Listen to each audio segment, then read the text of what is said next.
CC Info 91, la chaîne consacrée aux non-voyants. Aujourd'hui, les nouveautés de iOS 13.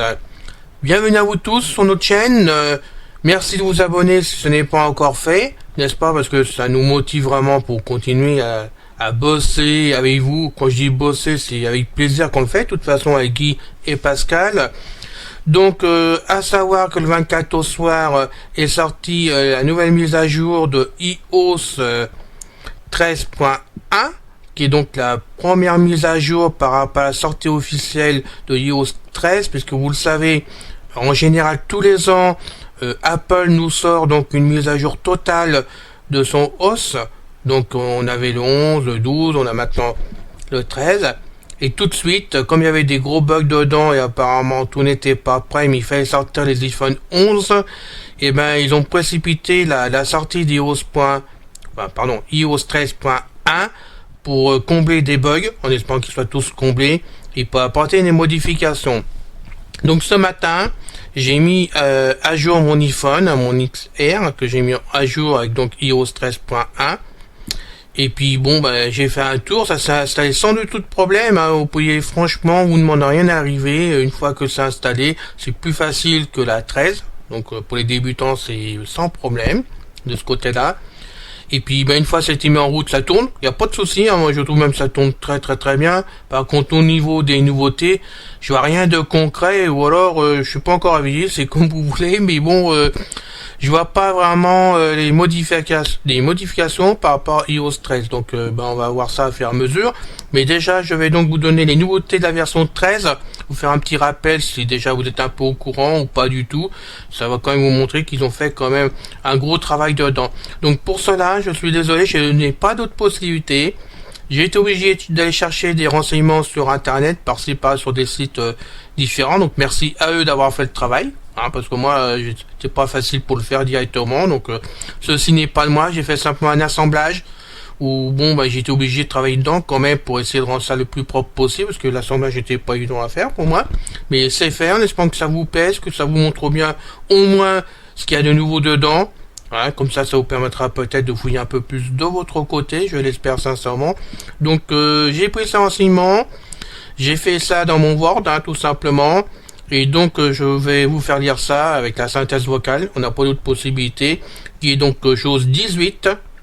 Je donne la version afin que chacun puisse se rendre compte de la lecture. Et j'ai baissé la vitesse, parce que moi j'ai tendance à mettre assez vite quand même. Donc j'ai baissé la vitesse, et là, un clin d'œil à mon ami Guy en passant qui m'a dit l'autre jour, pour l'iPhone, t'es trop, alors j'ai baissé la vitesse. Et Guy, j'ai baissé à 18% là, alors si ça te va pas...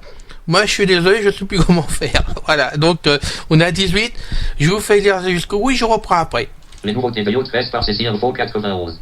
Mode sombre, tout l'os et les apps sont en noir, Apple Notes, Apple Messages et le reste, mais en même temps le clavier et les widgets. Concernant l'amélioration des performances, l'opacité est 30% plus rapide qu'avant. Mais intéressant, c'est que les applications et bien sûr leur mise à jour sont jusqu'à 50% moins lourdes à installer, et enfin les lancements des applications sont elles aussi plus rapides, ce qui est rien de temps. Ajoute un nouveau mode type concernant le clavier afin d'écrire en coulissant le doigt sur les touches. Des options supplémentaires pour les emojis comme des boucles d'oreilles, des lunettes, des coiffures, des chapeaux, des AirPods et d'autres. Pour se connecter à certaines applications, on peut s'identifier sans tracker se servant d'opacité, mais aussi d'un émail unique créé aléatoirement et redirigeant automatiquement les émails vers l'adresse principale Apple. On a aussi le support des périphériques de saisie externe, filaire ou Bluetooth. On a voice control amélioré avec la possibilité de contrôle vocal pour tout faire à la box sur son iPhone ou son iPad. Dans iOS 13, on a l'ajustement du regard quand on se sert de FaceTime. Maintenant, FaceTime peut se servir automatiquement et recentrer le regard de la personne vers la caméra quand cette personne regarde l'iPhone ou son iPad. Concernant la sécurité et la vie privée, et concernant l'appel des numéros inconnus en silencieux, on a l'option de mise en silencieux automatique ajoutant la redirection vers la messagerie concernant les appels arrivant de numéros inconnus que le système contact ou mail et encore message. Les développeurs qui demandent d'accéder au carnet d'adresse de l'utilisateur ne peut plus obtenir les données du champ notes des contacts. Concernant les contacts indésirables que on ne désire pas en supplément des numéros, les personnes peuvent maintenant bloquer des adresses email. Avec iOS 13, on a là une liste noire. Concernant mail, où une adresse peut être bloquée si on en a besoin dans l'application mail. Ainsi, les mails arrivant de l'adresse que on ne veut pas sont alors mis à la poubelle. La liste des adresses mail bloquées est automatiquement partagée entre vos différents appareils d'Apple connectés avec le même compte. Concernant le contrôle parental provisoire des contacts, dans les paramètres de réglage contrôle de temps d'écran, on trouve une option qui permet de choisir avec qui l'enfant peut communiquer pendant la tranche horaire désirée par vous. On peut limiter la fonction parental parentale permanente du carnet d'adresse et ainsi les parents peuvent ainsi décider de choisir les contacts qui sont visibles sur l'appareil iOS de leur petit ou celles qui le sont pas. Concernant Siri, amélioration de la voix plus naturelle. Perso, j'apprécierais de choisir ma voix comme par exemple les voix d'Acapella. On a aussi l'ouverture aux applications autres. Ça concerne les applications de navigation autres et les applications de streaming et de musique autres. Avec les AirPods, on a la lecture automatique concernant les messages entrants avec les AirPods 2, ce qui est confortable. Avec l'HomePod, la reconnaissance de la voix de chaque personne sur un HomePod configuré à plusieurs personnes. Avec la vidéo HomeKit, on peut se servir d'un nouveau système d'enregistrement vidéo plus en sécurité et privé concernant les caméras.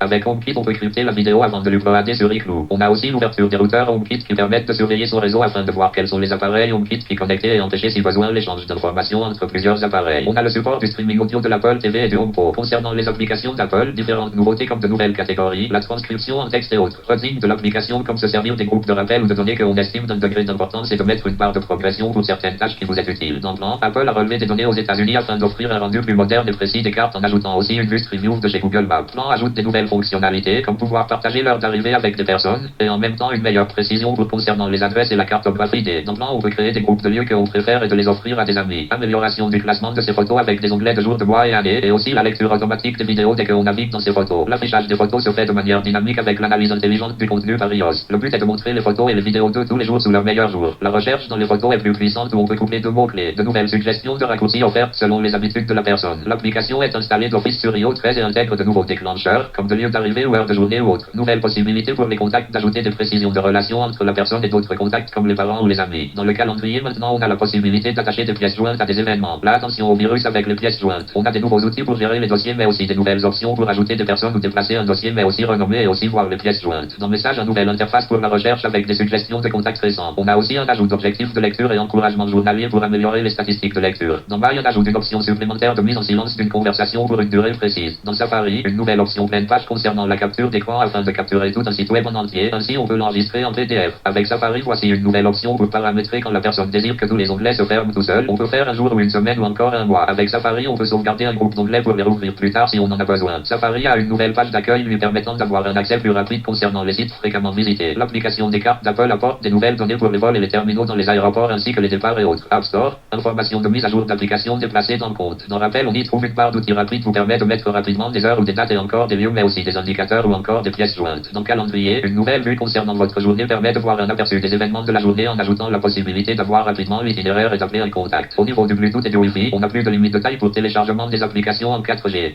La connexion à un iPhone en hotspot est automatique et reste en service, y compris si l'appareil connecté passe en veille. On a une analyse intelligente des réseaux qui se trouvent autour de nous. Avec iOS, on peut voir quels réseaux Wi-Fi sont utilisés autour de nous et nous indiquer celui est disponible afin de garantir la meilleure connexion possible. En plus, on a le choix du réseau Wi-Fi dans le widget Wi-Fi et du choix de l'accessoire Bluetooth dans le widget Bluetooth. Un nouveau mode basse consommation de données cellulaires afin de limiter au maximum l'utilisation de data. Des nouveaux gestes, il est possible de saisir le curseur avec son doigt et de le déplacer rapidement à un autre endroit désiré dans un texte ou une phrase. Le menu de partage apparaît plus rapidement et suggère des contacts en plus des applications afin de partager directement par e-message. Concernant le geste de la sélection plus rapide du texte, faire un double tapotement permet de sélectionner une phrase entière et encore un quadruple tapotement sélectionne un paragraphe. Pince à 3 doigts lui permet de copier-coller rapidement. Concernant la sélection multiple, avec ce geste il est possible de choisir plusieurs courriels ou des fichiers et encore des dossiers en tapant avec 2 doigts et en faisant glisser vers l'emplacement désiré. Concernant la réorganisation rapide des listes, avec d'autres glissements vers la droite sur un élément d'une liste permet d'ajouter une indentation et de déplacer les tâches accomplies en bas de la liste. On a aussi le mode karaoké qui permet de synchroniser en temps réel des paroles dans Apple Music. Partage amélioré de sa position géolocalisée, protection améliorée de ses informations et on peut partager sa position avec une application une seule fois. Rotation possible de vidéos et application d'effets et de filtres si besoin. Le clavier iOS,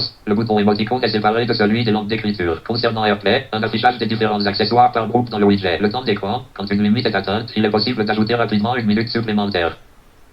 Voilà, donc j'ai fait au mieux des renseignements que j'ai pu vous trouver donc sur internet, parce que je rappelle que tout ceci ne vient pas de mes recherches à moi sur mon iPhone, parce que ça serait faux quand même de le dire. Donc ce sont des recherches que j'ai assemblées entièrement.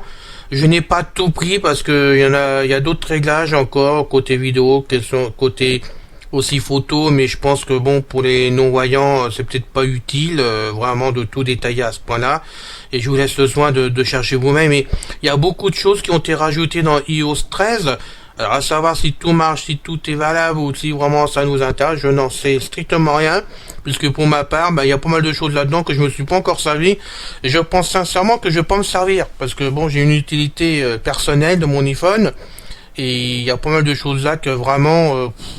pour personnellement m'attire pas. Voilà, je vous le dis franchement, mais bon, à chacun de voir. J'espère que c'est pas trop fouillis pour vous, ce qui a été fait.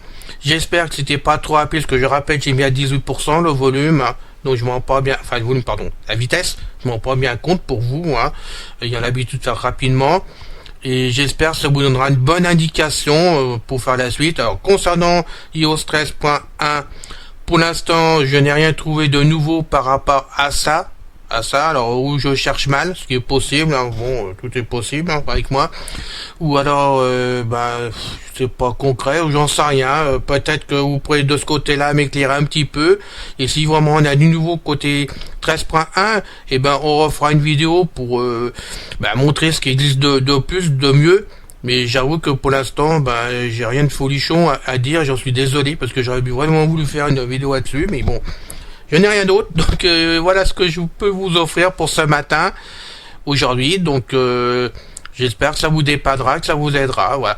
Donc maintenant, bien sûr, on va continuer la série avec les réglages, bientôt, on va s'entamer les réglages, simplement pour montrer ce qu'il y a dans les réglages, parce qu'on me le demande encore, donc on va faire ça va être un gros travail, hein. On sera obligé de peut-être faire plusieurs vidéos là-dessus, mais je pense que c'est nécessaire, comme ça on aura un dossier complet sur les iPhones, sur un iOS, c'est-à-dire vraiment installation, savoir ce qu'il y a dedans, après les réglages, et bon, je vous ferai un petit peu naviguer dedans dans une ou deux applications pour voir comment ça se comporte pour vous, si vous avez besoin de naviguer, parce que je sais que certaines personnes arrivent sur notre forum, débutent, je sais qu'il y a des personnes qui ont peur de se servir de la vitre directement, en écran tactile.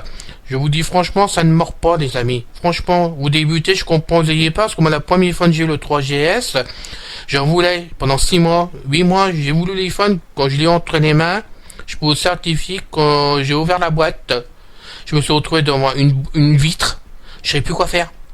Vraiment, je commençais à paniquer sur le moment, j'ai dit bon, comment on fait là, tout, et il a fallu que je travaille dessus, puis après on s'habitue vite, il suffit de s'y mettre un peu tous les jours.